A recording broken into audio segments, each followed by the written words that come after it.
So who saw this coming? I know. So let me start off. If you liked Agatha all along or Echo, good. I'm glad. But the numbers don't, unlike people, numbers don't lie. So if you liked either of these, I'm glad. But you liking something doesn't make it a success. You can say, I like ketchup on my eggs, but doesn't mean everybody else does. If there was a poll that said, "Do you like ketchup on your eggs?" and the majority of people said no, and you were in the little minority of people who said yes, you can't just turn around and say, "Oh, well, I like it, so all of the rest of you are just stupid. I don't know what you're talking about." Different strokes for different folks. Okay? Again, numbers don't lie. Humans lie, but numbers don't. And people are apparently not liking. Who knew that the gayest Marvel project of all time, or up to this date, would fail? Who would have thought? And I haven't even heard anything about Echo, so that must be really bad. Agatha All Along and Echo viewership hits new lows for Marvel as third-party reports show MCU streaming collapse. Here's my shocked face. Marvel Studios' dominance in pop culture has been unraveling for years, and its latest Disney Plus offerings are proof.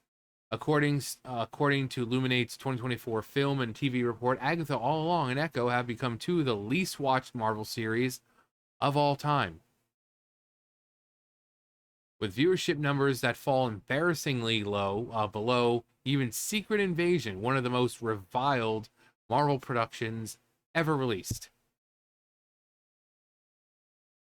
The data reveals a sharp decline in Marvel's Disney Plus viewership. Agatha All Along barely managed to surpass 2 billion minutes watched, clocking at 2.2 billion minutes. That's a dismal performance for a franchise once considered untouchable. Echo failed to even reach that figure, coming in at about 1.5 million. So again, we go back to liking, or even on, better yet, ketchup on toast. You know those people. You know those people who like ketchup on toast, or who put mayonnaise on the weirdest crap. If they like it, great. But your tastes and your likes don't speak for everyone else. So, I think Sam wants to share some of his wisdom. What is it, Sam? Really? Why don't you come over here and tell everyone about it then? Come here. Come on. Come on. Come on. Yeah. Well, come here then. Yeah. You're gonna have to jump down first. You're gonna have to jump down and then jump up. What? Yeah, come on. I'm not turning around for you. Yeah, you're there you go. Come on.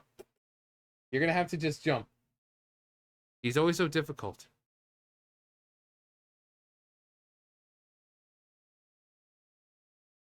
Yeah, come on.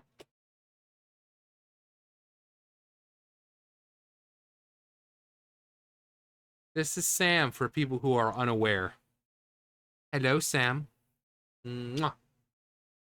Got your tail. Mwah. Come on. Hello. What is it, Bubba? What do you have to say about the situation? Huh? What do you have to say about it? Um, Untouchable fail with the figure. This is also horrible news for Disney, as Agatha and Echo were its third and fourth biggest streaming shows of the year, respectively. By comparison, Secret Invasion logged approximately 3 billion minutes, as did Loki Season 2, which, despite its focus on a popular character, struggled to attract a substantial audience. But I was like, as I was going back to what I was saying, with toast, the ketchup on toast, because, it's like, or mayonnaise on some weird crap. Just because that person likes it doesn't mean, you know, that that's the broad scope of the situation of, oh, well, I like it, so, you know, you're all crazy if you don't. You know, I don't know what you're just a bunch of gooners, you're just a bunch of incels and this. And if you like it, that's great. But numbers don't lie. Isn't that right, Sam? Numbers don't lie. You want to know who else doesn't lie? You. You speak the truth. You know what else doesn't lie? Shakira's hips. Her hips don't lie. What? Yeah, dude, a good boy. You're so handsome. You see that? I call him, instead of handsome, I call him handsome. Oh, I know who you is, Chris Handsome. See, I call you Chris Handsome. Now we can do this the easy way, we do it the hard way. The choice is yours. Oh, I see we're gonna do it the hard way. A man's butt. No, but yeah. Great you enjoyed it. Numbers don't lie. That list dominated by Netflix, Paramount Plus, and Amazon Prime. Show Netflix's Love is Blind. Love is Blind. What a story, Mark. Love is Blind. Oh, hi, Denny. Love is Blind Season 6 has the lowest ranked entry with 7.38 billion minutes watched. Numbers modern Marvel couldn't even dream of hitting. Pretty pathetic. Pathetic. The failure of these series demonstrates a far larger issue. Marvel is losing its audience, but they don't want to admit that. Instead, it's all just a phobes-ism's fault. When you come out and announce and try to market Agatha All Along as the gayest Marvel project ever, it's going to turn off a lot of people. Because clearly you have one agenda in mind. So, they did it to themselves. For years, fans have voiced concerns about the direction of Marvel, the Marvel Cinematic Universe, citing a shift from engaging stories and beloved characters in favor of content saturated with identity politics. Both Agatha All Along and Echo were marketed as empowering showcases of female characters, but as evident by their viewership, the audience clearly wasn't interested in being lectured. Who would have thought? But then when women speak out about it, women are just, coming from the side that's care so much about the opinions of believe all women. Women's voices need to be heard. When women's voices are heard, the left are the first ones to shut the voices down. The first ones. Because unless you agree with them, your voice doesn't matter. Agatha All Along, a spinoff of WandaVision, attempted to capitalize on a momentary popularity of Agatha Harkness, a side character who initially resonated with audiences. However, the show's lack of focus on compelling storytelling and its obsession with shoehorning and social commentary left many fans cold. Imagine that. Imagine that. Shocked Pikachu face. Meanwhile, Echo, a series centered around a character introduced in Hawkeye, I didn't even hear anything about this show. I didn't even know it was a thing. Suffered from a lack of interest before it even premiered. A promotional campaign leaned heavily on themes of representation through its deaf Native American amputee.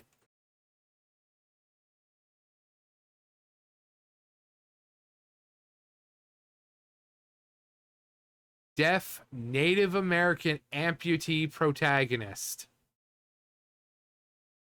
Sam, you see this shit? Do you see this shit? He's like, yeah. Mwah. Rather than emphasizing an engaging plot or dynamic character. Dude's deaf Native American amputee with one eye, one ball, and a staple-on face.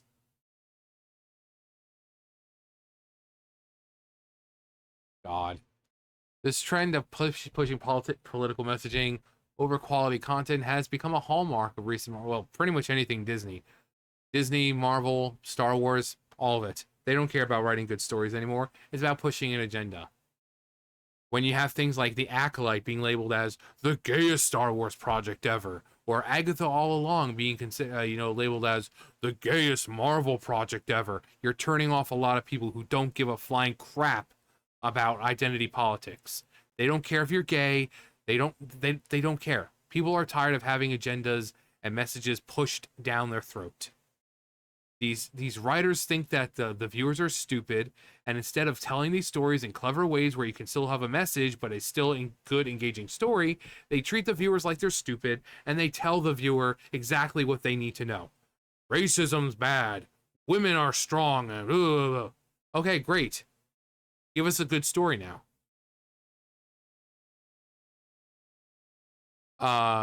Today it feels like more of an echo chamber, no pun intended, for Hollywood's pet projects than a juggernaut, bitch, of entertainment. Even longtime fans of the franchise are tuning out. Many have pointed to Marvel's once cohesive universe has become fragmented and directionless. Yeah, when you have things like She-Hulk, where She-Hulk is freaking berating Bruce, and telling him about struggles. Oh, I was catcalled. And I've said this before. It's like, oh, you were catcalled? Well, why don't you go home and cry to your daddy? You want to know who can cry to his daddy? Bruce. You want to know why Bruce can't go home and cry to his daddy?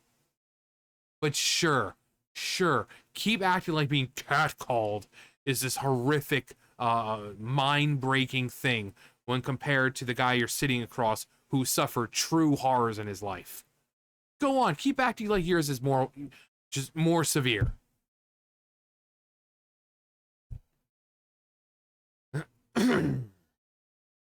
Whether earlier phases of the MCU worked to build toward epic crossovers like Avengers Endgame, newer content feels disjointed and inconsequential, leaving audiences wondering why they should invest their time and energy. Yep. Adding insult to injury, neither Agatha All Along nor Echo performed well enough to justify their existence in a streaming landscape dominated by superior content, with neither show receiving a second season order as of this writing. The competition isn't just outperforming the MCU, they're leaving it in the dust. Bunny with a keyboard. Never fails. When the main character is not male, you'll have left-wing sexist propaganda. When the main character is not white, you'll have pretty much. I miss the days when these rules were set in stone, but here we are. The MCU is dead. Yeah, even the MCU is dead. And there's no reviving it at this point. Because they don't want to they don't care. It's about pushing agendas now. This is modern entertainment. They don't care about clever stories, about telling engaging, witty stories that have meaningful messages that are told throughout the episode or the series, where people are reading between the lines and seeing what the story's about. No, every episode's got to be in your face. Everything's got to be in your face now because these people think you're stupid. They think you're stupid and that you don't understand messaging. So they're sacrificing good story for in-your-face messaging. Guys, guess what? Racism is bad. Women are strong and powerful. Okay, great. No one ever said they weren't. I mean, you have a few extremists who say, but the majority, the consensus of us, I mean, I've ranted and raved several times about female characters and how amazing they were. I know strong, females exist. I love strong females in games, and I love strong females in media, but when they're well written. Galadriel still remains one of my top all-powerful powerful women to speak about, because she is the woman who is so strong, so powerful, that she's able to bring people to their knees just with her mere presence is enough to bring people to their knees. She doesn't have to speak. She doesn't have to lift a finger. Her name alone strikes fear into people. That is true badassery. That is a strong, powerful female. But while she's strong and powerful, she's also very sensitive and open and caring. is what a woman should be. It's okay to be badass, but it's, you don't toss all, emotions aside and, oh, well, I'm just going to emasculate as many men as possible. I'm going to be as cold and distant as possible. And I'm going to constantly put men in their place. And this, no. Being badass is knowing when you can be badass, but vulnerable. And Galadriel does that. So, one of my favorite all-time women to go to when talking about this kind of stuff.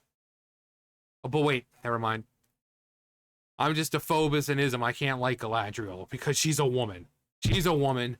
So I'm not allowed to like her, apparently, according to the left. Because I'm supposed to hate women. So, well, scratch that, guys. I hate Galadriel. Sorry. Sorry, Galadriel. But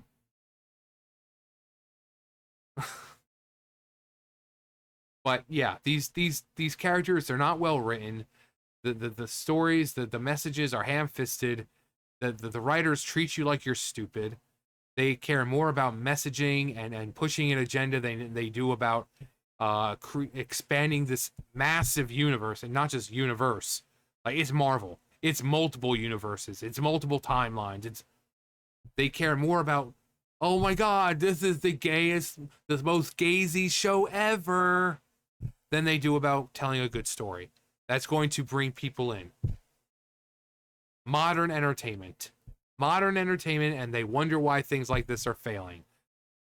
But no, it's because of us. It's always because of us. Not the people writing the show, not people promoting it as the gayest project ever. No, it's us. It's always us. Never the company, never the writers, never Disney, never whoever. It's always us. Always us. But what are we going to do? We're just a bunch of phobes and isms. Anyway, that's going to do it for me. You guys know the drill. I'll see you guys later. Bye, guys.